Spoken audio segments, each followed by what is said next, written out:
నీ మందిరమునందు నివసించువారు ధన్యులు ధన్యులు.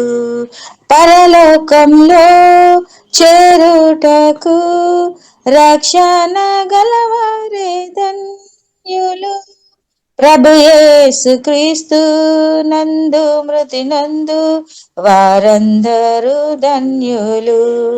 పరలోకంలో చేరుటకు రక్షణ గలవారే ధన్యులు.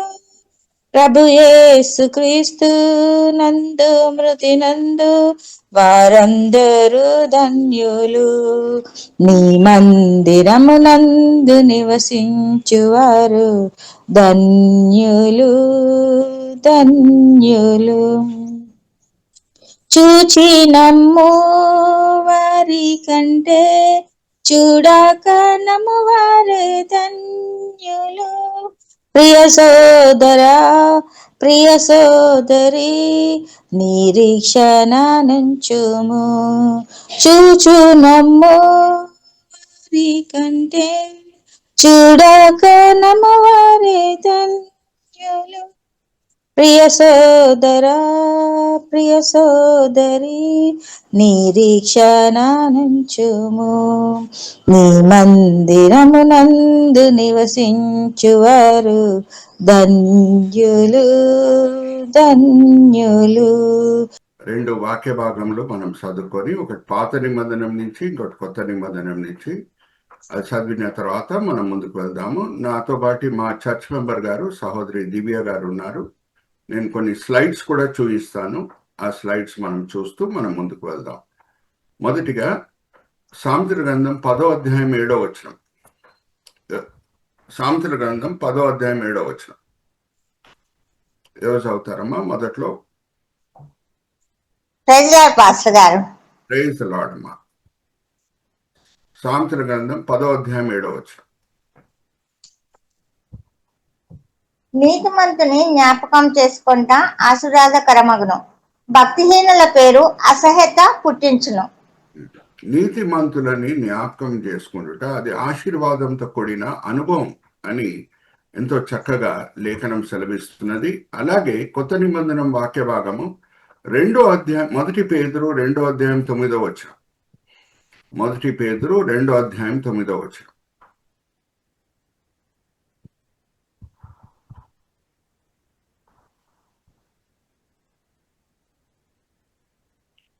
మీరు పక్షపాతం గలవారైతే ధర్మశాస్త్రం వలన అపరాధులని తీర్చబడి పాపం చేయువారగుదురు. 1 పేతురు 2వ అధ్యాయం 9వ వచనం అమ్మా. Okay okay okay sorry pastor గారు, సారీ. అయితే మీరు చీకట్లో నుండి ఆశ్చర్యకరమైన తన వెలుగులోనికి మిమ్మల్ని పిలిచిన వాని గుణాతిశయములను ప్రచురం చేయు నిమిత్తము ఏర్పరచబడిన వంశమును, రాజులైన యాజక సమూహమును, పరిశుద్ధ జనమును, దేవుని సొత్తైన ప్రజలనై ఉన్నారు. థ్యాంక్ యూ అమ్మా. నేను చిన్న ప్రార్థన చేసేసి ముందుకు వెళ్తాను. తండ్రి, ఈ సమయం బట్టి ఎంతో వందనాలు. గ్రేస్ అండ్ గ్లోరీ పరిచర్య బట్టి ఎంతో వందనాలు. ఈ ఉదయ కాలంలో ఈ జూమ్ మీటింగ్ లో పాల్గొనటకు వచ్చిన ప్రతి వ్యక్తి బట్టి ఎంతో వందనాలు. 12 మంది ఉన్నారు తండ్రి. వాళ్ళు ఈ సమయంలో ఉదయకాలంలో వేరే వేరే పనులు వాళ్ళు ఉండుండొచ్చు, కానీ మేము మా దినంని దేవుని సన్నిధిలో మేము ప్రారంభం చేస్తాం. మేము ఆయనను పూజిస్తాం, ఆయనను ఆరాధిస్తాం, వాక్యపరంగా ఆత్మికంగా మేము బలపరచబడతాం అని మంచి కోరికలతో ఈ జూమ్ మీటింగ్ లో పాల్గొనటకు వచ్చి ఉన్నారు. ఆశ కలిగిన ప్రాణంని మీరు తృప్తిపరిచే దేవుడై ఉన్నారు. అందరినీ కూడా మీరు తృప్తిపరుస్తున్నారు, దీవిస్తున్నారు, ఆశీర్వదిస్తున్నారు అని మేము నమ్ముచున్నాం. నిష్ప్రయోజకమైన మీ దీన దాసుని సమయంలో నించోబెట్టి మీ మార్గమై వాడుకుంటున్నారు తండ్రి. దాన్ని బట్టి నేను మిమ్మల్ని స్తుతిస్తున్నాను. ఈ దినం, ఈ వేళ, ఈ పూట ఏమేం పాఠాలు మీరు మా కొరకు ఏర్పరిచి ఉన్నారో అదంతా కూడా మా విశ్వాస నేత్రం నిప్పి బయలుపరుస్తారని నమ్ముచు ఈ విన్నపములు మేము యేసుక్రీస్తు పరిశుద్ధమైన వేడుకుంటున్నాం. ఆమేన్ ఆమేన్ ఆమేన్. అయితే నేను ఒక చిన్న ప్రశ్న అడిగి ముందుకు వెళ్తాను. నీతిమంతులని జ్ఞాపకం చేసుకునుట అది ఎంతో ఆశీర్వాదకరము అనే మాట మనము ఇప్పుడే చదువుకున్నాము. సో ఆ నీతిమంతుల్లో దేవుడు గొప్పగా వాడుకొని చీకట్లో ఉన్న వాళ్ళని వెలుగులో నడిపించిన భక్తులు. మరి చెప్తున్నా, నీతిమంతులు ఆల్రెడీ నీతిమంతులే. ఆ నీతిమంతుల్లో ఎవరినన్నా ఒకరిని దేవుడు గొప్పగా వాడి ఆ వ్యక్తి ద్వారా చీకట్లో ఉన్న వాళ్ళని వెలుగులో నడిపించుంటే ఆ వ్యక్తి గురించి ఆలోచించడం మంచిదా కాదా? మంచిదండి. చాలా మంచిది, అవునా? సో ఈ దినము చాలా ప్రత్యేకమైన దినం భారతదేశం చరిత్రలో. జూలై 3 సార్వత్రిక సంఘం భారతదేశంలో చాలా చోటల్లో ఇండియన్ క్రిస్టియన్ డేగా ఆచరిస్తారు. ఎందుకు ఇండియన్ క్రిస్టియన్ డేగా జూలై 3 ఆచరిస్తారు అంటే, ఈ దినమే భారతదేశంకి సువార్త తీసుకొని వచ్చిన అపోస్తులైన తోమ ఆయన పరిచర్యను ముగించుకొని, విజయవంతమైన పరిచర్యను ముగించుకొని హతసాక్షిగా చనిపోయి దేవుని దగ్గర ఆయన గొప్ప జీవ క్రీటం పొందాడు. హల్లెలూయా, ప్రైజ్ ది లార్డ్. ఎక్కడున్నారో హల్లెలూయా చెప్పండి. జూలై 3 అది మామూలు దినం కాదండి. దేవుడు నాకు చక్కని అవకాశం బట్టి దేవునికి నేను కృతజ్ఞతాస్తుతులు చెల్లిస్తున్నాను. నేను ఏ దినమన్నా మీ ముందు వచ్చి నేను వాక్య పరిచర్య చేయొచ్చు, కానీ రితీష్ పాస్టర్ గారు నన్ను ఈ సమయంలో పిలవటము, నేను జూలై 3 మీ ముందు నించొని ఉండటము, ఇదంతా కూడా దేవుని సంకల్పం అని నేను నమ్ముచున్నాను. అందుకు దేవునికి నేను కృతజ్ఞతాస్తుతులు చెల్లిస్తున్నాను. రితేష్ పాస్టర్ గారు నాకు ఇచ్చిన అవకాశం బట్టి కూడా దేవునికి నేను కృతజ్ఞతాస్తుతులు చెల్లిస్తున్నాను. జూలై 3 ఏ క్రైస్తవుడు అన్న భారతదేశంలో ఉన్న క్రైస్తవుడు మర్చిపోదానికి వీల్లేదు. సో ఈ రోజు నేను మీ ముందు తీసుకొని వచ్చే సందేశం అన్ని కూడా ఆ గొప్ప సేవకుడైన తోమతో కూడిన సందేశము. నేను ఈరోజు కొన్ని సబెడింగ్స్ వాడతాను, అన్ని కూడా రైమింగ్ సబెడింగ్స్ అండి. సహోదరి దివ్య మా చర్చ్ మెంబర్ కూడా, మా మీడియా టీం వాళ్ళు కూడా ఉన్నారు. వాళ్ళు మనకి స్లైడ్స్ చూపిస్తారు. పాస్టర్ రితీష్ గారు, సహోదరి దివ్యాన్ని మీరు కోహోస్ట్ చేసేసారండి. ఓకే, సో దివ్య సహోదరి మనకు చూపిస్తారు. నేను వాడే సబెడింగ్స్ అన్ని కూడా రైమింగ్ సబెడింగ్స్ అండి. వై వర్డ్ తో ఎండ్ అయ్యే సబెడింగ్స్. ఇంగ్లీష్లో చెప్పి నేను తెలుగులో చెప్తాను. మొదటిగా ప్రాఫెసీ అంటే ప్రవచనం. రెండవది హిస్టరీ అంటే చరిత్ర. మూడవది ఫ్రక్టిఫై అని అంటే ఫలించుట. నాలుగవది ప్రిఫరెన్షియలీ అని అంటే దేవుడు సరి అయిన వ్యక్తిని సరి అయిన సమయంలో వాడుకుండుట. ఈయనకు ప్రిఫరెన్స్ ఇచ్చాడు. ఇక్కడ చూడండి, చక్కగా సహోదరి దివ్య కూడా మనకి స్లైడ్ చూపిస్తున్నారు. అలాగేమా దివ్య, నేను ఒక్కొక్క వర్డ్ చెప్తుంటే దాని మీద కర్సర్ కూడా పెట్టమ్మా వీలైతే. మొదటిగా ప్రాఫెసీ అంటే చరిత్ర, ప్రాఫెసీ అంటే ప్రవచన. రెండవది హిస్టరీ అంటే చరిత్ర. మూడవది ఫ్రక్టిఫై అని అంటే ఫలించుట. నాలుగవది ప్రిఫరెన్షియలీ అంటే దాని అర్థం ఏంటి? ఒక వ్యక్తిని దేవుడు ప్రిఫర్ చేశారు అని అంటే ఆయనని ఎన్నుకున్నాడు. ఐదవది కామన్లీ అంటే సామాన్యమైన విషయాలు ఏంటి. ఆరవది టెస్టిమనీ అని అంటే సాక్ష్యం. ఏడవది థ్యాంక్ఫుల్లీ అండ్ మోటివేషనలీ అని అంటే మనల్ని ప్రోత్సహించే విషయాలు ఏంటి, అది మనము చూద్దాం. మొదటిగా ప్రాఫెసీ అంటే ప్రవచన. సంఘ చరిత్రలో ఏ సంఘటన కూడా అకస్మాత్తుగా జరగలేదు. దేవుడు సర్వజ్ఞాని. అన్నిటి విషయం బట్టి ఆయన ప్రవచించాడు. ఇలా జరుగుతుందని ముందే దేవుడు ప్రవచించాడు. ఇప్పుడు యేసుక్రీస్తు ప్రభువారు గురించి మనం తెలుసుకున్నాం కాబట్టి భారతదేశంలో ఉన్న క్రైస్తవులు ఇప్పుడు మనం చీకట్లో లేము, వెలుగులో ఉన్నాం. సజీవుడైన దేవుడిని మనం పూజిస్తున్నాం, ఆరాధిస్తున్నాం. అబ్రహాం దేవుడు, ఇసాక్ దేవుడు, యాకోబు దేవుడు, ఆయనే సజీవుడు. ఆ వెలుగులో మనం నడిపించబడాం. చూడండి, 1 పేతురు 2:9 నేను చదివించాను సహోదరి భానుమతి ద్వారా. సహోదరి చక్కగా చదివినిపించారు. మనల్ని దేవుడు చీకటి నుంచి వెలుగుకి నడిపించాడు. సో చీకటి నుంచి వెలుగుకి నడిపించాడంటే దేవదూతలు వచ్చి మనకి సువార్త బోధించినాయండి, లేకపోతే దేవుని సేవకులు మనకి సువార్త బోధించారా? దేవుని సేవకులు మనకి సువార్త బోధించారు. ఎందుకంటే దేవదూతలు వచ్చి మాట్లాడితే మరి విశ్వాసంకి పాత్ర అనేది లేదు. ఏదన్నా మనం చూసేస్తే, పరలోకంని చూసేస్తే విశ్వాసంకి పాత్ర అనేది లేదు. వినటం వలన విశ్వాసం కలుగును. హల్లెలూయా, ప్రైజ్ ది లార్డ్. చూడటం వలన కాదు. ఎక్కడుంది ఆ మాట? ఒకసారి మనం చదువుదామా? 10వ అధ్యాయం రోమిలికి రాసిన పత్రిక 17వ వచనం సహోదరి చదువు వినిపిస్తారు. రోమిలికి రాసిన పత్రిక 10వ అధ్యాయం 17వ వచనం. బైబిల్స్ అండర్లైన్ చేసుకోండి. వినటం వలన విశ్వాసం వస్తుంది కానీ చూడటం వలన కాదు. చదవండి అమ్మా. కాగా వినుట వలన విశ్వాసం కలుగును, వినుట క్రీస్తును గూర్చిన మాట వలన కలుగును. వినటం వలన. సో నేను మిమ్మల్ని అడుగుతున్నా, దేవదూతలు వచ్చి సువార్త మనకు బోధించారా భారతదేశంలో? లేకపోతే సేవకుడైన తోమా ద్వారా దేవుడు మనకి సువార్త తెలియజేశాడా? మీరే చెప్పండి. తోమా ద్వారా. హల్లెలూయా, ప్రైజ్ ది లార్డ్. సో ఇలాగ జరుగుతుంది.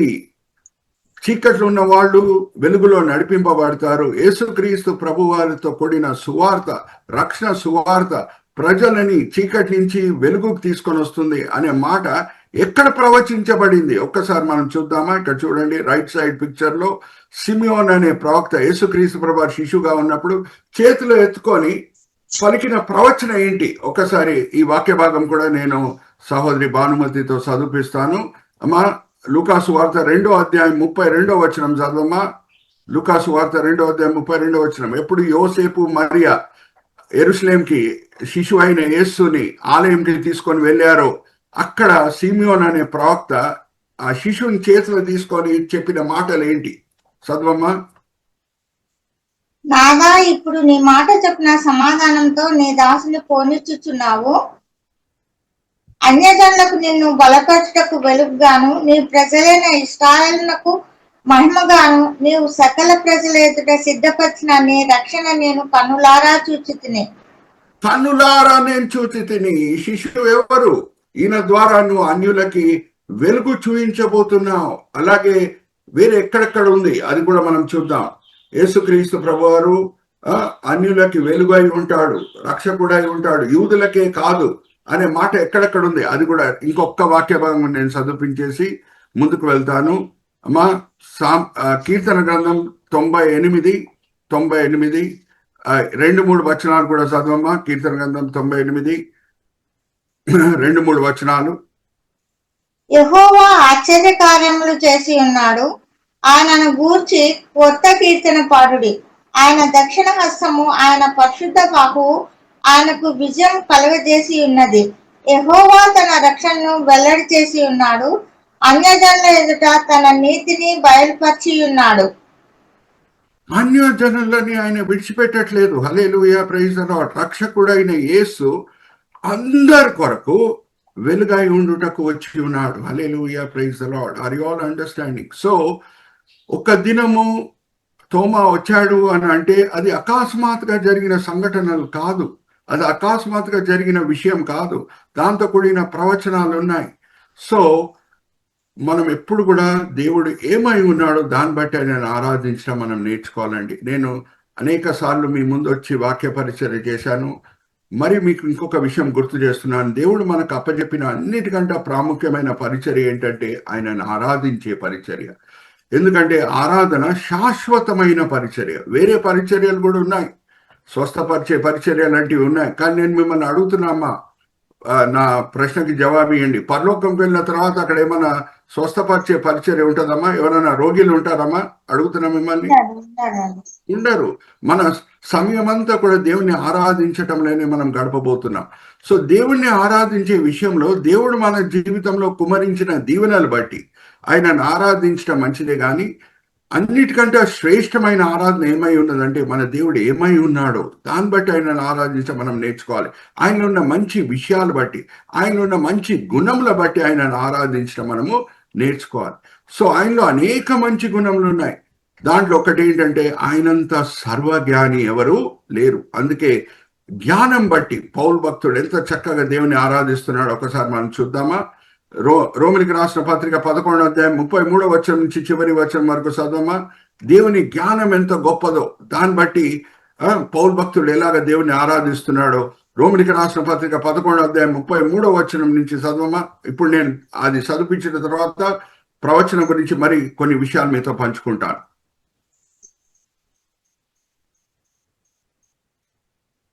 రోమిలికి రాసిన పత్రిక 11వ అధ్యాయం 33వ వచనం నుంచి. ఆహా, దేవుని బుద్ధి జ్ఞానముల బాహుళ్యము ఎంతో గంభీరము, ఆయన తీర్పులు శోధింపనెంతో ఆవశ్యములు, ఆయన మార్గములెంతో అగమ్యములు. ప్రభు మనసును ఎరిగిన వాడెవడు? ఆయనకు ఆలోచన చెప్పిన వాడెవడు? ముందుగా ఆయనకిచ్చి ప్రతిఫలం పొందగల వాడెవడు? ఆయన మూలమునను ఆయన ద్వారాను ఆయన నిమిత్తమును సమస్తమును కలిగి ఉన్నవి. యుగముల వరకు ఆయనకు మహిమ కలుగును గాక. ఆమేన్. ఆమేన్. ఆయన జ్ఞానము వర్ణించలేని జ్ఞానం, ఎవరు కొలవలేరు. ఇప్పుడు ప్రవచనతో కూడిన మాటలే నేను మీతో పంచుకుంటున్నాను. ఎందుకు ప్రవచనాలు ఉన్నాయి? ఎందుకు అన్ని ప్రవచనాల ప్రకారంగా జరిగినాయి? యేసుక్రీస్తు ప్రభువారు ప్రవచన లేకుండా కూడా ఈ లోకంలో జన్మించుండొచ్చు, రక్షణ కార్యం శిల్వ మీద ముగించుండొచ్చు, ఆరోహణమై వెళ్ళిపోయి ఉండొచ్చు, పెంతెకోస్తు దినమున పరిశుద్ధాత్మని పంపించుండొచ్చు, ఆయన అపోస్తుల ద్వారా ప్రపంచమంతా కూడా సువార్త వినేటట్లు చేసి ఉండొచ్చు. కానీ ఎందుకు ఇన్ని ప్రవచనాలు? ఎందుకు అని అంటే ఎవరు కూడా దేవుని కార్యంలో అకస్మాత్తుగా జరిగినాయని చెప్పడానికి వీలు ఉండకూడదు. Hallelujah, praise the Lord. Are you all understanding?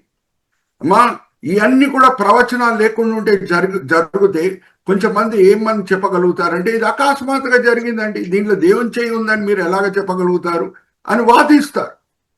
నేను నా జీవితంలో జరిగిన ఒక సంఘటన మీతో పంచుకుంటున్నానండి. నేను స్కూల్లో చదువుకునేటప్పుడు ఆనందీప్ అనే ఒక స్నేహితుడు నాకు ఉండేవాడు. మేమిద్దరం ఒకే క్లాస్లో చదువుకున్నాము, ఒకే బెంచ్లో పక్కన పక్కన కూర్చుండేవాళ్ళము, లంచ్ కలిసిమెలిసి చేసేవాళ్ళము. దాని తర్వాత నేను రక్షణ పొందిన తర్వాత పరిపూర్ణంగా ఆయనతో సువార్త నేను పంచుకోవడానికి నాకు అవకాశము దొరకలేదు.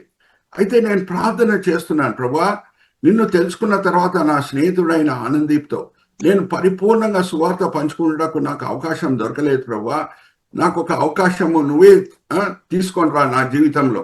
నేను నీతో ఉన్న ఆనందం ఏంటి, నీతో నడుచుకునేటప్పుడు నేను పొందే ఆనందం ఏంటి, నా మనసులో ఉన్న సమాధానం ఏంటి, ఇదంతా కూడా నేను ఆయనతో పంచుకోవాలి ప్రభువా అని ప్రార్థన చేసినప్పుడు నేను నా జీవితంలో జరిగిన ఒక సంఘటన మర్చిపోలేను. నేను ఉద్యోగం చేసే సమయంలో ఇంకా సేవకు రాలేదు. రాయలసీమ ఎక్స్ప్రెస్ అనేది మీకు తెలుసు అనుకుంటా, తిరుపతి టు సికింద్రాబాద్ వస్తుంది. నేను కడపలో ట్రైన్ ఎక్కాను. కడపలో ట్రైన్ ఎక్కినప్పుడు రాయలసీమ ఎక్స్ప్రెస్ హైదరాబాద్కి వస్తుందండి. నేను ఏ కంపార్ట్మెంట్ లోపల వెళ్ళానో, ఏ బర్త్లో నేను కూర్చున్నానో దాని ముందే ఆనందీప్ కూర్చొని ఉన్నాడు. Hallelujah, praise the lord. నా స్నేహితుడు ఇంకా దినం అంతా కూడా రాత్రి వేళ అంతా కూడా భోజనం చేస్తూ నా సాక్ష్యం పంచుకున్నాను, నా సువార్తని పంచుకున్నాను. దేవుడు ఎంత సర్వజ్ఞాని చూడండి.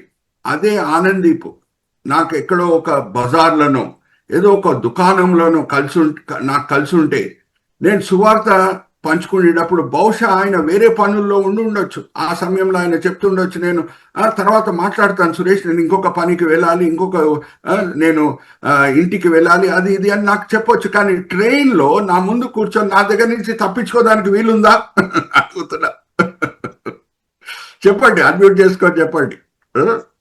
నా దగ్గర నుంచి తప్పించుకోవడానికి వీలుందా ట్రైన్లో నా ముందు కూర్చొని ఉంటే? లేదు. సర్వజ్ఞాని అయిన ప్రభు పరిస్థితులను ఎలా తీసుకొని వచ్చారు చూడండి. ఇప్పుడు నేను వెళ్ళి ఒక నాస్తికునితో నా అనుభవం పంచుకుంటే, నేను ఇలాగ ప్రార్థన చేశాను, దేవుడు నా ప్రార్థన జవాబిచ్చాడు. ఏ స్నేహితుడితో నేను సువార్త పంచుకోవాలని కోరుకున్నానో, ఏ స్నేహితుడితో నా సాక్ష్యం పంచుకోవాలని కోరుకున్నానో, నేను ప్రయాణం చేసిన ట్రైన్లో దేవుడు ఆయనను తీసుకొని వచ్చాడు, నా కంపార్ట్మెంట్ లో కూర్చోబెట్టాడు, నా బర్త్ ముందు కూర్చోబెట్టాడు. ఇది దేవుని కార్యం. హల్లెలూయా, ప్రైజ్ ద లార్డ్ అని అంటే ఒక నాస్తికుడు ఎలాగా స్పందిస్తాడంటే అది అకస్మాత్తుగా జరిగిందండి, అది యాక్సిడెంట్ అండి, దేవుని కార్యం అని ఎలా చెప్తారండి అని నాతో వాదిస్తాడు. కానీ అనుకుందాం, 200 సంవత్సరాల ముందే దేవుడు లేఖనంలో రాసి పెట్టుంటే ఫలానా దినము సురేష్ మనోహరన్ గారు ఆయన రాయలసీమ ఎక్స్ప్రెస్ లో ప్రయాణం చేస్తాడు, S1 అనే కంపార్ట్మెంట్ లో ప్రయాణం చేస్తాడు, 52 నంబర్ బర్త్ లో కూర్చొని ఉంటాడు, ఆయన ముందు ఆయన స్నేహితుడు ఆయన ఆనందీప్ కూర్చొని ఉంటాడు అని దేవుడు ముందే లేఖనంలో రాసి పెట్టుంటే ఎవరన్నా అది అకస్మాత్తుగా జరిగిన సంఘటన అని చెప్పడానికి వీలవుతుందా? లేకపోతే దేవుని కార్యం అని నమ్మాలా? చెప్పండి మీరే.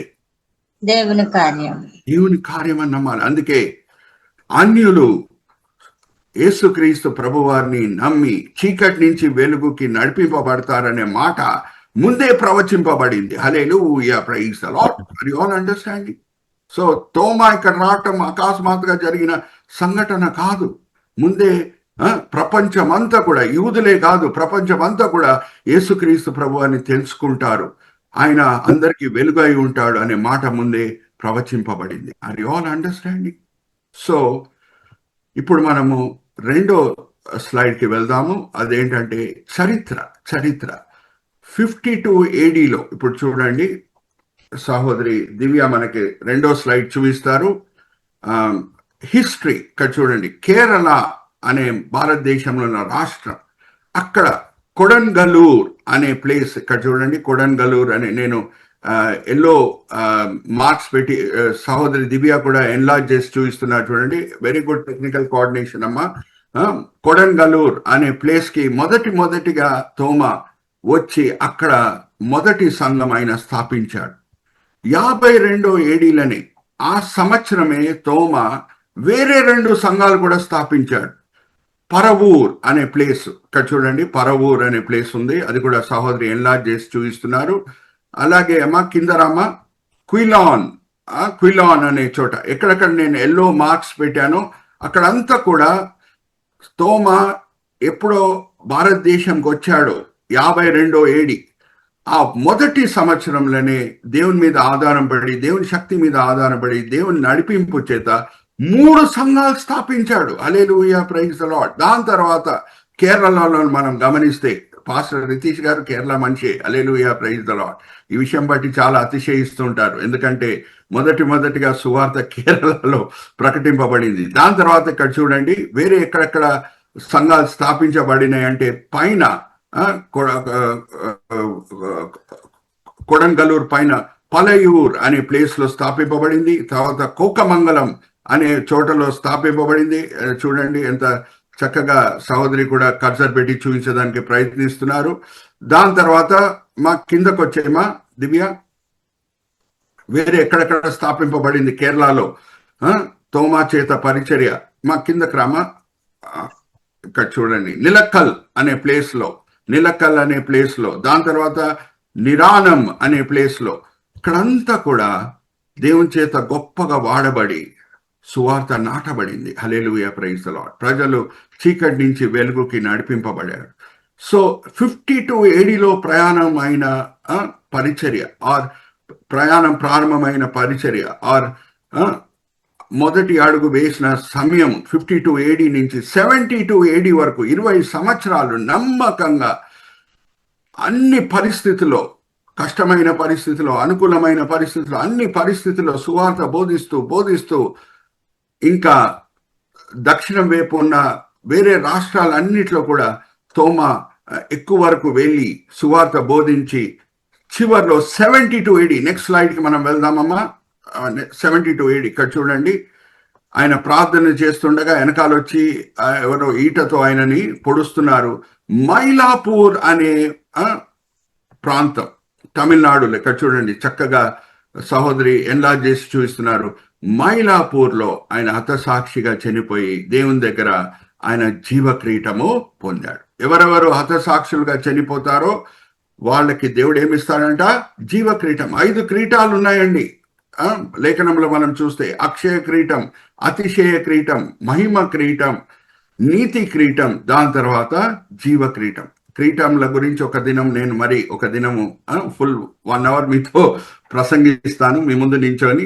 అది వచ్చే నెల దేవుడు అవకాశం ఇస్తే మరి అన్ని క్రీటాల గురించి చెప్తాను. కానీ ఈ రోజు ఒక క్రీటం గురించి చెప్తున్నాను. ఎవరు హతసాక్షులుగా చనిపోతారో, వాళ్ళ జీవంని దేవుని కొరకు త్యాగం చేస్తారో దేవుడు వాళ్ళకి ఏమిస్తారంట?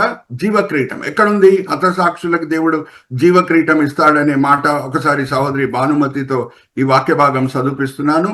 2వ అధ్యాయం అమ్మా, ప్రకటన గ్రంథం 2వ అధ్యాయం 11వ వచనం చదవమ్మా. 2వ అధ్యాయం 11వ వచనం బైబిల్స్ అండర్లైన్ చేసుకోండి. ప్రకటన గ్రంథం 2వ అధ్యాయం 11వ వచనం.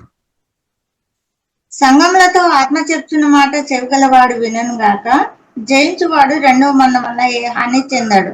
ఇదిగో మీరు శోధింపబడినట్లు అపవాది మీలో కొందరిని చెరలో వేయింపబోచున్నాడు. 10 దినములు శ్రమ కలుగును, మరణం వరకు నమ్మకంగా ఉండును, నేను నీకు జీవ కిరీటం ఇచ్చేదను. మరణం వరకు నమ్మకంగా ఉన్న వారికి దేవుడు ఏమిస్తాడంట? జీవ క్రీటం ఇస్తాడు. హల్లెలూయా, ప్రైజ్ ది లార్డ్.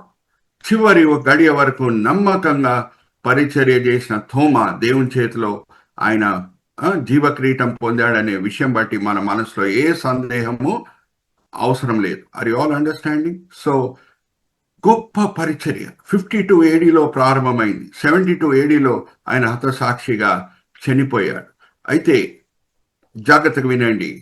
ఇప్పుడు మనం 3వ పాయింట్కి వస్తున్నాం. చాలా మంది క్రైస్తవతంని దూషించే వాళ్ళు ఏమనుకుంటారంటే, సేవకులని చంపితే, సేవకులని చెరలో వేస్తే, క్రైస్తవులని హింసిస్తే క్రైస్తవతం సమాప్తం అవుతుంది అని అనుకుంటారు.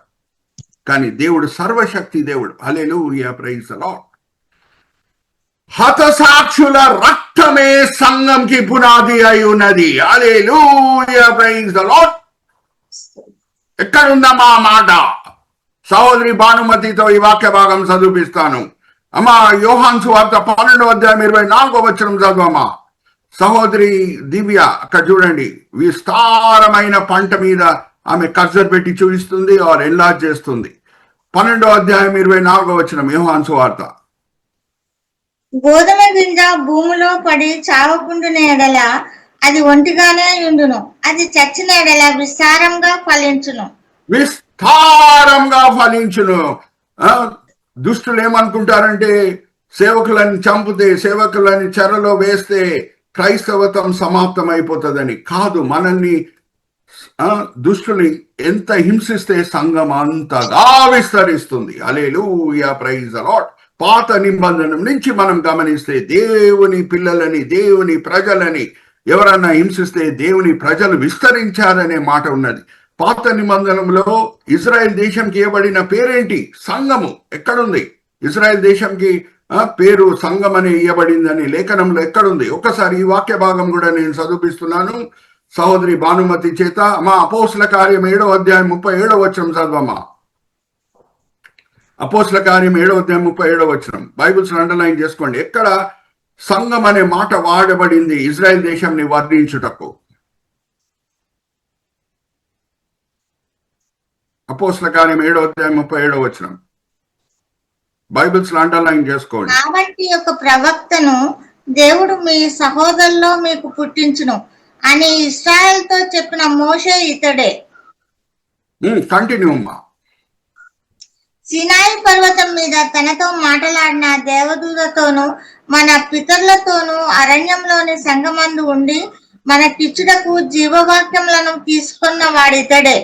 ఇతనికి మన అరణ్యంలో ఉన్న సంఘము, అరణ్యంలో ఉన్న సంఘం 25 లక్షల యూదులు ఐగుప్తు దాసత్వం నుంచి విమోచించబడి కానాన్ దేశం వైపు నడుస్తుండగా వాళ్ళని ఏ మాట వాడి లేఖనం వర్ణిస్తున్నదమ్మా? సంఘము. హల్లెలూయా, ప్రైజ్ ది లార్డ్. అరణ్యములో ఉన్న సంఘం. ఆ అరణ్యమున్న సంఘంని ఎవరన్నా హింసిస్తే ఏమైంది? ఐగుప్తు వాళ్ళు, ఇజ్రాయేలీలు ఐగుప్తులో ఉన్నప్పుడు హింసించినప్పుడు ఏమైందంట? ఒకసారి మనం చదువుదామా?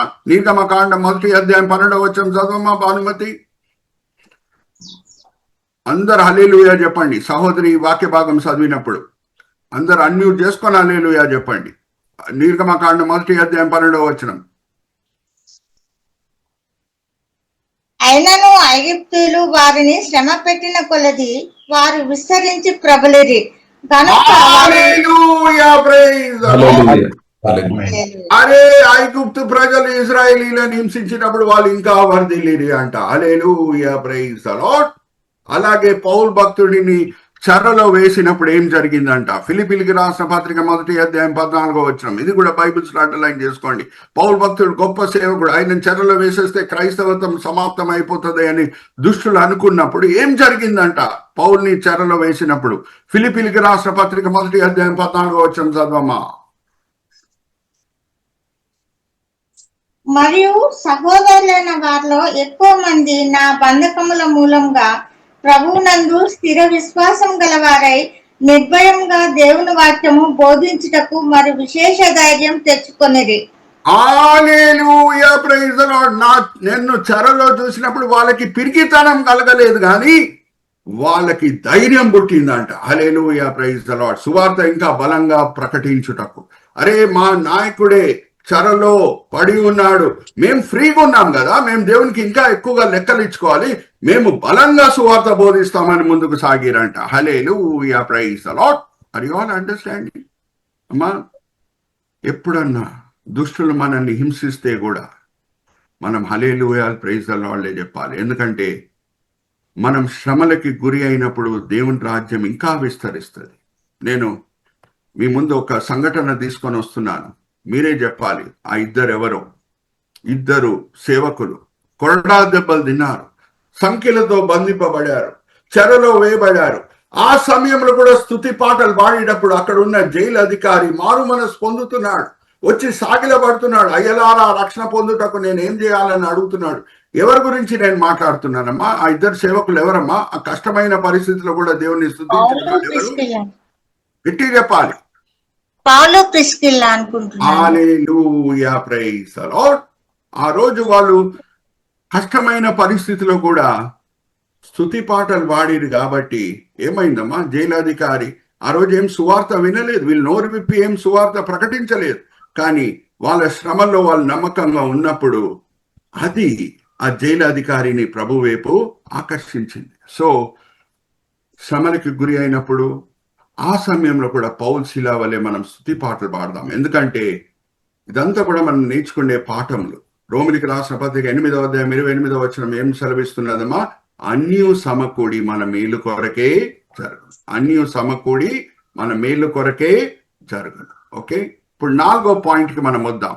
ప్రిఫరెన్షియలీ ఇక్కడ లెఫ్ట్ సైడ్ పిక్చర్ నేను ఒకటి చూపిస్తున్నాను. ఇద్దరు క్రికెట్ క్యాప్టెన్స్ ఉన్నారు, వాళ్ళు పిచ్ ని చూస్తున్నారు. మీ ఉప్పల్లోనే మంచి క్రికెట్ స్టేడియం కూడా ఉంది, అవునా? అలాగే ఎందుకు క్రికెట్ క్యాప్టెన్స్ మ్యాచ్ ప్రారంభంలో వెళ్ళి పిచ్ని ఎందుకు చూస్తారు? అనుకూలంగా ఉందా లేదా అని చెప్పి. ఏంటమ్మా? ఆడటానికి అనుకూలంగా ఉందా లేదా అని చెప్పి. అదే కాదు, ఆ పిచ్ లో ఎక్కువ గ్రాస్ ఉంటే పేస్ బౌలర్, స్పీడ్ బౌలర్స్ కి అది అనుకూలంగా ఉంటది పిచ్, అవునా?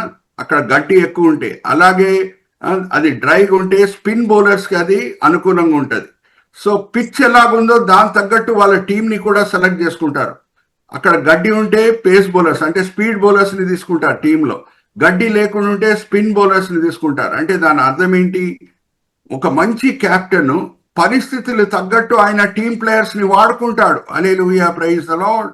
అయితే ఇప్పుడు జాగ్రత్తగా వినండి, 12 మంది శిష్యుల్లో తోమానే భారతదేశంకి ఎందుకు యేసుక్రీస్తు ప్రభు వారు పంపించాలి? హల్లెలూయా, ప్రైజ్ ది లార్డ్. సరి అయిన వ్యక్తిని సరి అయిన చోటలో ప్రభు వారు వాడుకున్నారు. దేన్ని బట్టి మనం చెప్పగలుగుతున్నాం? చాలా మంది ఏమనుకుంటామంటే తోమా అనుమానించే వ్యక్తి, డౌటింగ్ థామస్ అని అంటాం. అరే, డౌటింగ్ థామస్ కాదు ఆయన, రాషనలిస్టిక్ థామస్. రాషనలిస్టిక్ థామస్ అంటే ఏంటి? ఇంగ్లీష్ లో రాషనలిస్టిక్ అనే వర్డ్ ఉన్నది. దానికి అర్థం ఏంటి? ఆ వ్యక్తి రుజువు లేకుండా నమ్మడు, రుజువు లేకుండా ఇంకొకళ్ళని కూడా ఒప్పింపజేయడు. హల్లెలూయా, ప్రైజ్ ది లార్డ్. సరే, భారతదేశం ఆత్మికంగా బాగా వర్ధిల్లింది అప్పటి వరకే, వేరే ప్రాంతాల లెక్క లేదు భారతదేశం. ఒక వాక్య భాగం నేను చదివిపిస్తాను, దాని తర్వాత ఒక ప్రశ్న అడుగుతాను మిమ్మల్ని. 2వ దినవృత్తాంతం 16వ అధ్యాయం 9వ వచనం చదవమ్మా. 2వ దినవృత్తాంతం 16వ అధ్యాయం 9వ వచనం. బైబిల్స్ అండర్లైన్ చేసుకోండి.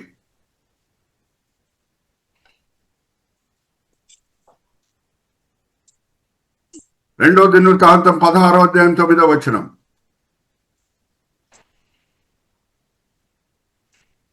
తన ఎడల యథార్థ హృదయం గల వారిని బలపరచుటకై యెహోవా కనుదృష్టి లోకమందంతటా సంచారం చేయుచున్నది. లోకమంతా కూడా విశ్వాసులను బలపరచుటకు, ఆయనని ఎత్తుకే వాళ్ళని బలపరచుటకు దేవుని దృష్టి లోకమంతా కూడా సంచారం చేస్తున్నది అని రాయబడి ఉన్నదా? లేకపోతే ఓన్లీ ఇజ్రాయెల్ దేశం లోపల దేవుని కనుదృష్టి సంచారం చేస్తున్నది అని రాయబడి ఉన్నదా? అడుగుతున్నా మిమ్మల్ని. లోకమంతా లేకపోతే ఓన్లీ ఇజ్రాయెల్ దేశం లోపల? లోకమంతా. సో భారతదేశంలో ఋషులు వాళ్ళ రాజభవనాలను నిడిచిపెట్టి, బుద్ధ లాంటి వాళ్ళు రాజభవనాలను నిడిచిపెట్టి, సౌకర్యాలను నిడిచిపెట్టి మేము నిజమైన దేవుడిని కనుక్కోవాలి అని అడవికి వస్తే దేవుడు వాళ్ళతో మాట్లాడా? అడుగుతున్నా మిమ్మల్ని. Yes are no? నో అండి. మాట్లాడతాడు. Are you all understanding? కను దృష్టి అయినది లోకమంతా కూడా సంచారము చేస్తున్నది. ఋషులతో దేవుడు మాట్లాడాడు, వాళ్ళు వేదాస్ రాశారు. జాగ్రత్తగా వినండి. ఎంతమంది వేదాస్ చదివారో నేను ఒక పుస్తకం కూడా నేను మీకు చూపిస్తాను. ప్రజాపతి వస్తాడు, ఆయన త్యాగం చేతనే లోకంకి రక్షణ అనే మాట వేదాస్ లో ఉంది. హల్లెలూయా, ప్రైజ్ ద లార్డ్. ఆయన శిల్వ మరణం పొందుతాడు. అందుకే ఎంతమంది హిందూ న్యూస్ పేపర్స్ చదువుతారో నాకు తెలియదు, కానీ హిందూ న్యూస్ పేపర్ నేను చిన్నప్పటి నుంచి చదువుతున్నాను. గుడ్ ఫ్రైడే దినంలో నేను చదివిన ఒక ఆర్టికల్ నేను మర్చిపోలేను. ఆ కాలంలో బ్రాహ్మిన్స్ వాళ్ళకి పాపం నుంచి క్షమాపణ కావాలి అని అంటే వేదాస్ ప్రకారంగా ఒక గొర్రె పిల్లని సిల్వ వేసేవారు. గొర్రె పిల్లకి ఎన్ని కాళ్ళు ఉన్నాయి? 4 కాళ్ళు ఉన్నాయి. సిల్వ వేసేవారు, దానికి ముళ్ళ కిరీటం పెట్టేవారు, దానికి సోమా డ్రింక్ తాగిపించేవారు, సైడ్ లో పొడిచేవారు, కారే రక్తంని తాగి దీని వలన పాప క్షమాపణ అని అనుకునేవారు. ఇదంతా కూడా తోమ కళ్ళారా యేసుక్రీస్తు ప్రభు జీవితంలో జరగటం ఆయన చూశాడు, వచ్చాడు, ఇక్కడ వచ్చిన బ్రాహ్మిన్స్ కి బోధించాడు, రుజువుతో ఒప్పింపజేశాడు. వేదాసులున్న మాటలన్నీ కూడా నెరవేర్చబడినాయి, నేను దానికి సాక్షి అని మొదటిగా మారు మనసు పొందింది Namboodiri brahmins. Hallelujah, praise the lord. Hallelujah, praise the lord. నేను వినొచ్చా? ఎటి చెప్పండి. Praise lord, praise lord. You all understand? ఇప్పుడు చూడండి, నేను ఒక పుస్తకం చూపిస్తున్నాను మీకు. నెక్స్ట్ స్లైడ్కి వెళ్ళమ్మా. Next slide. ఇక్కడ చూడండి, విట్నెస్ ఆఫ్ ద వేదాస్. ఎవరు రాశారు? పట్నాయక్ గారని ఐందవ మతం నుంచి మారు మనసు పొందిన జాయింట్ డైరెక్టర్ ఆఫ్ అగ్రికల్చర్. ఈ పుస్తకం కూడా నేను ఇంగ్లీష్ లో ఉంది, నేను పంపిస్తాను బ్రదర్ పాస్టర్ రితీష్ గారికి. ఆయన కూడా దాన్ని డౌన్లోడ్ చేసి మీకు కూడా పంపిస్తాడు. దాంట్లో ఎంత తేటగా ఉంది చూడండి. వేదాస్లో రక్షకుడు వస్తాడు, ఆయన శిల్వ మరణం చేతనే రక్షణ, వేరే ఏ మార్గము లేదు. బుద్ధ కూడా ఆయన రాసిన ప్రవచనాలు ఏమని రాశాడంటే, రక్షకుడు వస్తాడు, ఆయన నమ్మితేనే మీకు రక్షణ. ఆయనను ఎలాగా మీరు గుర్తుపట్టగలుగుతారంటే, ఆయన చేతుల్లో గాయములు ఉంటాయి, ఆయన తల మీద గాయం ఉంటుందని. Hallelujah, praise the Lord. Are you all understanding? So Thoma వచ్చాడు, సరి అయిన వ్యక్తి. ఆయన రుజువు లేకుండా నమ్మడు, రుజువు లేకుండా ఎవరిని ఒప్పింపజేయడు. ఇక్కడ వచ్చాడు, వేదాస్ చదివాడు, వేదాసే చూయించాడు బ్రాహ్మిన్స్ కి, చూయించి ఇదంతా కూడా జరగటము నేను చూశాను, దానికి నేను సాక్షిని అని చెప్పినప్పుడు ఇక్కడ చూడండి, త్రిశూర్ అనే పట్టణం ఇప్పుడు కూడా కేరళలో ఉంది. అక్కడ నంబూదిరి బ్రాహ్మిన్స్ కి ఆయన బాప్తిజం ఇవ్వటము, ఇప్పుడు కూడా స్టాచ్యూస్ అక్కడ ఉన్నాయి. హల్లెలూయా, ప్రైజ్ ద లార్డ్. ఇక్కడ చూడండి, సహోదరి దివ్య ఎంత చక్కగా దాన్ని ఎన్లార్జ్ చేసి చూపిస్తున్నదో. ఇప్పుడు కూడా ఆ స్టాచ్యూస్ ఉన్నాయి. ఎవరండి నంబూదిరి బ్రాహ్మిన్స్ అంటే? బ్రాహ్మిన్స్ లో బ్రాహ్మిన్స్ వాళ్ళు. Hallelujah, praise the lord. చాలా హై కాస్ట్ బ్రాహ్మిన్స్, వాళ్ళు మార్మనస్ పొందారు. Are you all understanding? దేవుని సర్వ జ్ఞానం బట్టి ఆయనను ఆరాధించాలని నేను మొదట్లోనే చెప్పాను. ఆయన జ్ఞానం ఎటువంటిది? ఎవరైనా లెక్క వేయగలుగుతారమ్మా ఆ జ్ఞానంని? ఎవరైనా కొలవగలుగుతారా? కొలవలేరు. సరి అయిన వ్యక్తిని పంపించాడు భారతదేశంకి. Hallelujah, praise the Lord. Are you all understanding? వేరే ఎవరినన్నా కూడా పంపించవచ్చు కదండి, తోమానే పంపించడం ఏంటి? ఎందుకంటే ఆయన రేషనలిస్ట్.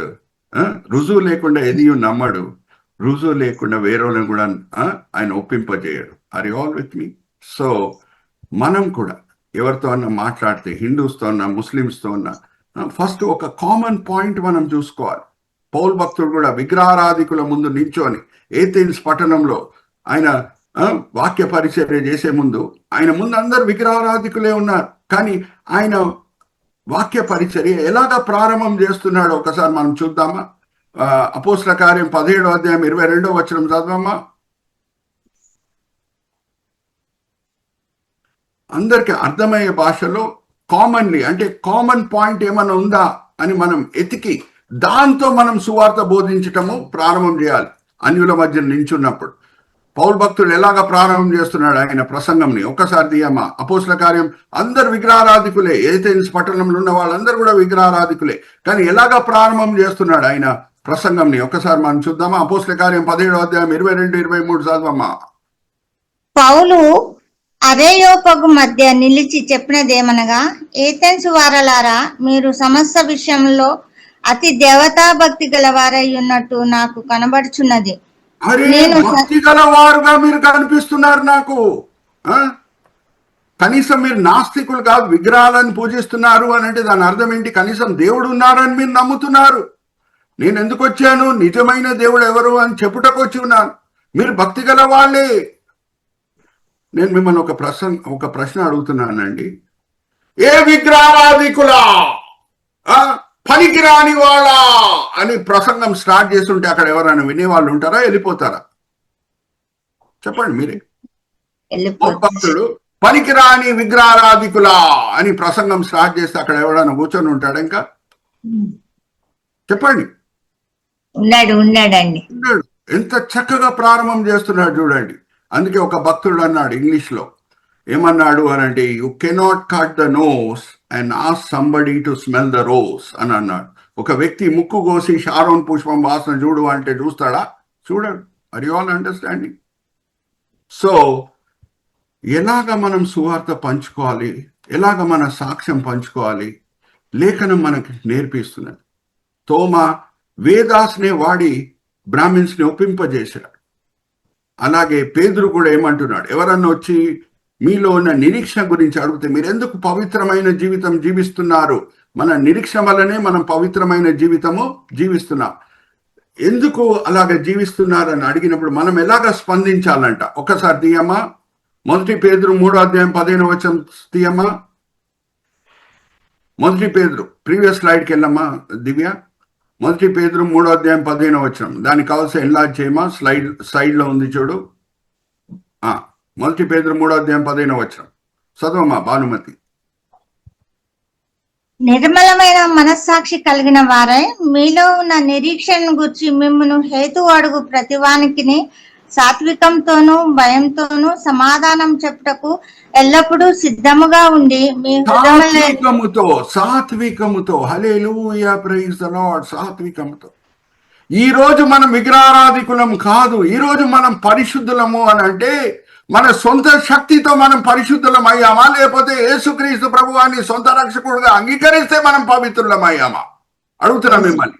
మనలో గర్వం పుట్టించడానికి ఏమీ లేదు. కాళ్ళలు ఎగరేసుకొని నేను గొప్పవాడిని, నేను పరిశుద్ధుడిని, నేను విగ్రహారాధికుడిని కాదు అని చెప్పుకోవడానికి ఏ పాయింట్ కూడా మనలో లేదు. యేసు మనలో లేకుండా ఉంటే మనం కూడా వేరేళ్ళ వలె ఉంటాం. అవునా కాదా? ఎస్ ఆర్ నో చెప్పండి.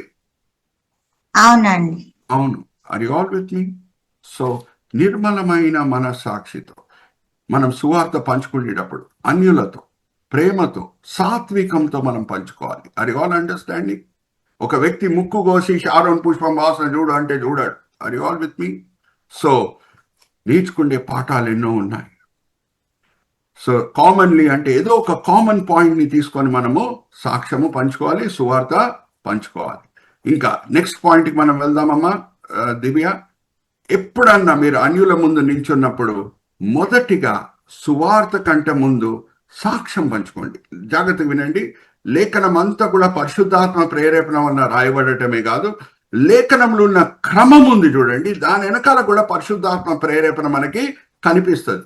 ఉదాహరణకు నేను చెప్తున్నా, సమరయ స్త్రీతో ప్రభువారు యాకోబు బావి దగ్గర మాట్లాడినప్పుడు ఆమె అడుగుతున్నది, ప్రభువా మేము సమరయులము గెరజిం కొండ దగ్గర దేవుని ఆరాధిస్తున్నాం ప్రభువా, మీరు యూదులు యెరూషలేంలో ఆరాధిస్తున్నారు ప్రభువా, ఏ ఆరాధనని దేవుడు అంగీకరిస్తాడు అని అన్నప్పుడు యేసుక్రీస్తు ప్రభువారు ఏమన్నారంటే, ఎక్కడ మనం ఆరాధిస్తున్నామో అది ముఖ్యం కాదమ్మా, ఆత్మతోనూ సత్యముతోనూ మనము ఆరాధిస్తున్నామా.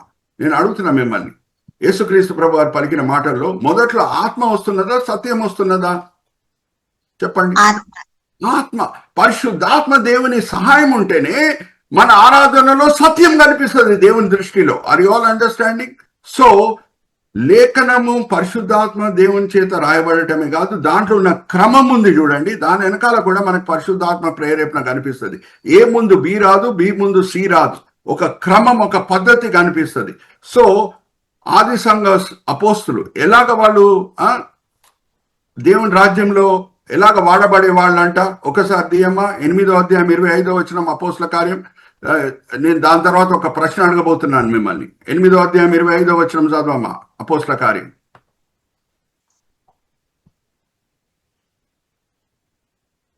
బైబిల్ అంతటా సంకలనం వారు చేస్తున్నాడు. సాక్ష్యమిచ్చుచు ప్రభువు వాక్యం బోధించి యెరూషలేమునకు తిరిగి వెళ్ళుచు సాక్ష్యం ఇచ్చు ప్రభు వాక్యం బోధించి. ఏది మొదట్లో వస్తున్నది? సాక్ష్యం ఇవ్వటం మొదట్లో వచ్చిందా? ప్రభు వాక్యం బోధించడం మొదట్లో వచ్చిందా? మిమ్మల్ని అడుగుతున్నా, అన్మ్యూట్ చేసుకొని చెప్పండి. సాక్ష్యం. సాక్ష్యం. ఎవరితో అన్నా మనము కూర్చొని ఉంటే, బస్ ప్రయాణం, ట్రైన్ ప్రయాణం, ఆర్ హాస్పిటల్లో మన టర్న్ కొరకు వెయిట్ చేస్తుంటే, మన స్నేహితులు, మన బంధువులు ఎవరు మన అందుబాటులో ఉన్నారో మొదట్లో వాళ్ళు చూసేది ఏంటంటే మన సాక్ష్యం. హల్లెలూయా, ప్రైజ్ ది లార్డ్. మన సాక్ష్యం మనం పంచుకోవాలి. దాని తర్వాతనే సువార్త ఏంటో పంచుకోవాలి. యేసు నా జీవితంలో ఏం చేశాడు, ఆయన కార్యం వలన నేను ఎలాగ ఆశీర్వదించబడాను, ఎలాగ చీకటి నుంచి వెలుగుకి నడిపించబడాను, ఎలాగ నా జీవితం మార్చబడింది, అది నేను పంచుకున్న తర్వాతనే సువార్త నేను పంచుకోవాలి. నీకు కూడా యేసు వర్తిస్తాడు. నువ్వు కూడా పాపియే, నీ కొరకు కూడా ఆయన శిలువ మరణం పొందాడు, నువ్వు కూడా ఆయనను అంగీకరించు అనే మాట ఎప్పుడు చెప్పాలి అని అంటే, నా జీవితంలో యేసు చేసిన కార్యముల గురించి చెప్పిన తర్వాతనే చెప్పాలి. హల్లెలూయా, ప్రైజ్ ది లార్డ్. అది ఆల్ అండర్స్టాండింగ్? అందరికి అర్థమవుతుందా? సో జాగ్రత్త వినండి, చాలా ముఖ్యమైన పాయింట్. నేను వస్తున్నా. పాస్టర్ రితీష్ గారు భయపడకండి. అనుకోండి నేను నైట్ 12 o'clock మీకు ఫోన్ చేసి, పాస్టర్ రితీష్ గారు నాకు 24 గంటల్లో 10 లక్షల రూపాయలు కావాలి అని అడిగాను అనుకోండి, మీరు అన్మ్యూట్ చేసుకొని నాకు జవాబు ఇవ్వండి. వేరే వాళ్ళు, పాస్టర్ రితీష్ గారికి ఎంతో ఆశ ఉండొచ్చు పాస్టర్ సురేష్ గారికి సాయం చేయాలని, కానీ ఆయన 10 లక్షల రూపాయలు ఎప్పుడు ఇవ్వగలుగుతాడమ్మా? ఒక కండిషన్ మీట్ అవుతూనే ఇవ్వగలుగుతాడు. అదేంటి దేవుణ్ణి ప్రార్థించు. మొదటిగా పాస్టర్ రితీష్ గారి దగ్గర 10 లక్షల రూపాయలు ఉండాలి, అప్పుడే ఆయన ఇవ్వగలుగుతాడు. అది ఆల్ అండర్స్టాండింగ్. సాక్ష్యం ఉంటేనే మనం సాక్ష్యం పంచుకోగలుగుతాం. హల్లెలూయా, ప్రైజ్ ది లార్డ్. మీకు మన దగ్గర ఏముందో అదే మనం పంచుకోగలుగుతాం. యేసుక్రీస్తు ప్రభు వారి ప్రేమని మనం రుచి చూసుంటే, యేసుక్రీస్తు ప్రభు వారి శక్తిని మనం అనుభవించుంటే అప్పుడే దాని గురించి మనం మాట్లాడగలుగుతాం, కానీ లేకపోతే మనం మాట్లాడలేం. హల్లెలూయా, ప్రైజ్ ది లార్డ్. అపోస్తుల దగ్గర సాక్ష్యం ఉందండి, అందుకే సాక్ష్యం పంచుకున్న తర్వాతనే వాళ్ళు సువార్త బోధించారు. తోమా దగ్గర సాక్ష్యం ఉంది, అందుకే ఆయన సాక్ష్యం పంచుకొని సువార్త బోధించాడు. అర్థమయ్యే భాషలో సువార్త చెప్పాడు. కేరళ ప్రాంతంలో మొదటిగా మారుమనసు పొందింది Namboodiri Brahmins. Are you all understanding? పరీక్షించుకుందాం, సాక్ష్యం అనేది మన దగ్గర ఉందా? యేసుక్రీస్తు ప్రభువు ప్రేమని మనం రుచి చూసి ఉన్నామా? ఆయన శక్తిని మనం అనుభవించి ఉన్నామా? మన జీవితంలో BC AD అనుభవం అనేది ఉందా? మా యేసుక్రీస్తు ప్రభువారు ఎప్పుడు ఈ లోకంలో జన్మించారో లోక చరిత్ర 2 భాగాలుగా విభాగించబడింది. BC AD, క్రీస్తు పూర్వము, క్రీస్తు శకము. క్రీస్తు పూర్వము, క్రీస్తు శకము లోక చరిత్రలో ఉండటం మంచిదే, కానీ ప్రతి క్రైస్తవుని జీవితంలో ఉండాలి. యేసు నా జీవితంలో వచ్చే ముందు నేను ఇలాగుంటిని, యేసు నా జీవితంలో రాగానే నేను ఇలాగా మార్చబడాను. హల్లెలూయా, ప్రైజ్ ది లార్డ్. జెక్కియా చెప్పగలుగుతాడమ్మా, యేసుక్రీస్తు ప్రభు నా జీవితంలో వచ్చే ముందు నేను డబ్బులని పూజించే సుంకరి అయి ఉంటిని, యేసు నా జీవితంలో రాగానే నేను నిజమైన దేవుణ్ణి పూజించే వ్యక్తిగా మార్చబడాను. జెక్కియా వచ్చి ఏమని అంటున్నాడు ప్రభు వారి దగ్గర? ప్రభుని ఇంట్లో చేర్చుకొని రక్షకుడుగా అంగీకరించిన తర్వాత, ప్రభువా నా దగ్గర ఉన్న ఆస్తి 50% నేను పేదలకు ఇచ్చేస్తాను, ఎవరినన్నా నేను మోసగించుంటే 4 రెట్లు ఆయనకు తిరిగి ఇస్తాను. హల్లెలూయా, ప్రైజ్ ది లార్డ్. అది ఆల్ అండర్స్టాండింగ్. సో సాక్ష్యం ఉంటేనే మనం సాక్ష్యం పంచుకోగలుగుతాం. సాక్ష్యం ఎప్పుడు ఉంటుంది? యేసు ప్రేమని, యేసు శక్తిని మనం అనుభవించి ఉంటేనే. తోమా అధికారంతో, శక్తితో చెప్పగలిగాడు ఆయన సాక్ష్యం ఏంటో. నంబూదిరి బ్రాహ్మిన్స్ హృదయాలు కదిలింపబడినాయి. హల్లెలూయా, ప్రైజ్ ది లార్డ్. చివరి మాట నేను చెప్పి ముగిస్తున్నాను. లాస్ట్ మోటివేషనలీ ఇప్పుడు తోమా ఆయన పరుగు నమ్మకంగా ముగించి, పోరాటం నమ్మకంగా పోరాడి ఇప్పుడు పరలోకం చేరాడు. ఇప్పుడు తోమా ఎక్కడున్నాడు? పరలోకంలో ఉన్నాడు. ఆయన కూడా గొప్ప సాక్షి సమూహంలో ఒక వ్యక్తి. ఇప్పుడు మన పరుగు ఆయన చూస్తున్నాడు, మనం ఎలాగ పరిగెత్తుతున్నామో. హల్లెలూయా, ప్రైజ్ ది లార్డ్. ఒకసారి తీయండి హీబ్రీయులకు రాసిన పత్రిక 12వ అధ్యాయం 1వ వచనం. మోటివేషనలీ మనల్ని ఇది ప్రేరేపించాలి. 12వ అధ్యాయం 1వ వచనం హీబ్రీయులకు రాసిన పత్రిక చదవమ్మా. ఇంత గొప్ప సాక్షి సమూహము మేఘం వలె మనలను ఆవరించి ఉన్నందున మనం కూడా ప్రతి భారమును సులువుగా చిక్కులబెట్టు పాపమును విడిచిపెట్టి విశ్వాసమునకు కర్తయు దాన్ని కొనసాగించువాడునైన యేసు వైపు చూచుచు మన ఎదుట ఉంచబడిన పందెములో ఓపికతో పరిగెత్తుదము. ఆయన తన ఎదుట చాలమ్మా, జాగ్రత్త వినండి. విశ్వాసంతో కూడిన అధ్యాయం ఏంటి అని ఎవరినైనా అడిగితే అందరు చెప్పేస్తారు. హీబ్రీయులకు రాసిన పత్రిక 11వ అధ్యాయం పాస్టర్ గారు అని అంటారు. అక్కడ అందరు విశ్వాస వీరుల గురించి రాయబడి ఉంది, ఏబేలు గురించి రాయబడి ఉంది, హానో గురించి రాయబడి ఉంది, నోవా గురించి రాయబడి ఉంది, అబ్రహాం గురించి, ఇస్సాక్ గురించి, యాకోబు గురించి, యోసేఫ్ గురించి, దావీదు గురించి, అన్ని గొప్ప విశ్వాస వీరుల గురించి రాయబడి ఉన్నది. వాళ్ళు ఇప్పుడు ఈ లోకంలో బతుకున్నారా అడుగుతున్న మిమ్మల్ని. వాళ్ళు సాక్షి సమూహంగా ఉన్నారు. పరలోకంలో వాళ్ళు మనల్ని చూస్తున్నారు, మనం ఎలాగా పరిగెత్తుతున్నామని. తోమా ఇప్పుడు మనతో పాటు లేడు, పరలోకం చేరాడు, నమ్మకంగా పరిగెత్తాడు, నమ్మకంగా ఆయన పరుగుని ముగించాడు.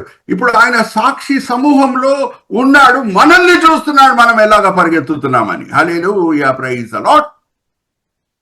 ఎలా పరిగెత్తుతున్నామమ్మా? నమ్మకంగా తోమా వలె పరిగెత్తుతున్నామా? మన క్రైస్తవ పరుగులో పరీక్షించుకుందాం. జాగ్రత్తగా వినండి. ఎవరెవరు వాళ్ళ లోకయాత్రను ముగించుకొని వెళ్ళిపోయారో వాళ్ళు పరలోకం నుంచి మనల్ని చూస్తున్నారు. వాళ్ళు యేసుని చూసి వాళ్ళ పరుగు వాళ్ళు పరిగెత్తారు.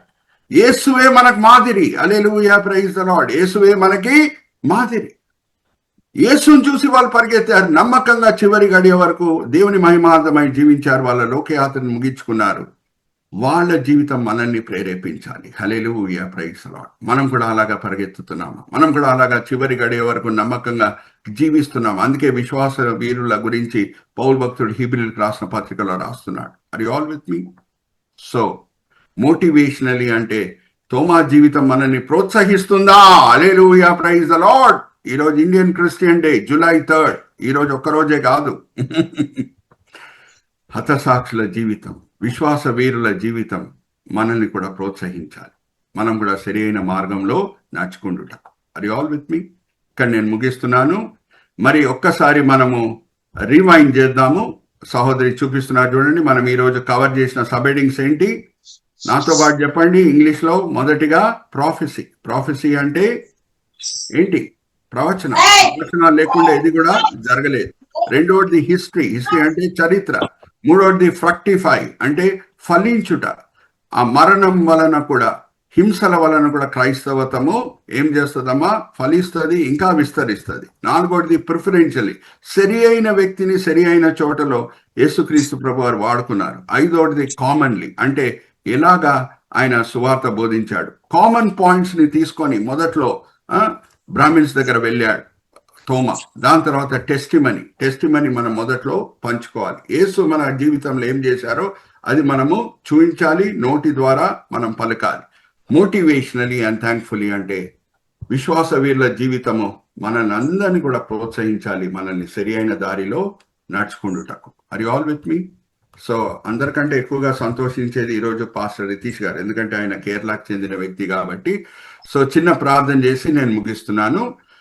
తండ్రి, ఈ సమయం బట్టి ఎంతో వందనాలు. గ్రేస్ అండ్ గ్లోరీ పరిచర్య బట్టి ఎంతో వందనాలు తండ్రి. సరి అయిన దినము July 3rd దినమున మీరు నాకు ఈ అవకాశం ఇచ్చి ఉన్నారు. ఈ చక్కని సంఘంలో గ్రేస్ అండ్ గ్లోరీ పరిచర్యలో జూమ్ మీటింగ్ లో నేను వాక్య పరిచర్య చేయటకు మీరే మార్గం సరళపరిచారు. పాస్టర్ రితీష్ గారు నన్ను ఏ దినమన్నా అడుగుండొచ్చు, కానీ సరి అయిన సమయంలో ఆయన నన్ను అడిగాడు. July 3rd దినమున నేను ఈరోజు వాక్య పరిచర్య చేశాను. నేను మీకు కృతజ్ఞతాస్తుతులు చెల్లిస్తున్నాను తండ్రి. ఈ దినం ఉదయం కాలంలో ఈ మీటింగ్ లో పాల్గొనటకు వచ్చిన ప్రతి వ్యక్తిని మీ చేతిలో అప్పచెప్తున్నాం తండ్రి. 12 మంది ఉన్నారు. వాళ్ళ ఈ సమయంలో ఉదయకాలంలో వేరేదేదో పనులు చేసుకొని ఉండొచ్చు, కానీ ఎంతో ఆసక్తితో మా దినం మేము దేవుని సన్నిధిలో ప్రారంభం చేయాలి. ఆయనను మేము పూజించాలి, ఆయనను మేము ఆరాధించాలి, వాక్యపరంగా ఆత్మికంగా మేము బలపరచబడాలని మంచి కోరికలతో తండ్రి వాళ్ళందరూ కూడా ఈ జూమ్ మీటింగ్ లో పాల్గొనటకు వచ్చి ఉన్నారు. ఎంతో చక్కగా టెక్నికల్ కోఆర్డినేషన్ చేసిన దివ్యాన్ని మీ చేతిలో అప్పచెప్తున్నాం. ఆ బిడ్డను దీవించండి, ఆశీర్వదించండి. అలాగే తండ్రి ఏమేం పాఠాలు ఈ రోజు మీరు మాకు నేర్పించి ఉన్నారు, మేము వినే వాళ్ళంగానే కాకుండా అమలు పరిచే వాళ్ళంగా మమ్మల్ని అందరినీ కూడా సరిదిద్దండి. ప్రత్యేకంగా సాక్ష్యం పంచుకునే విషయంలో మమ్మల్ని అందరినీ కూడా సరి అయిన మార్గంలో నడిపించండి. మేము సువార్త బోధిస్తుండగా అన్యులతో మీరే మార్గం సరళపరచండి. ఈ విన్నపములు మేము యేసుక్రీస్తు పరిశుద్ధమైన నామములో వేడుకుంటున్నాం. ఆమేన్, ఆమేన్, ఆమేన్.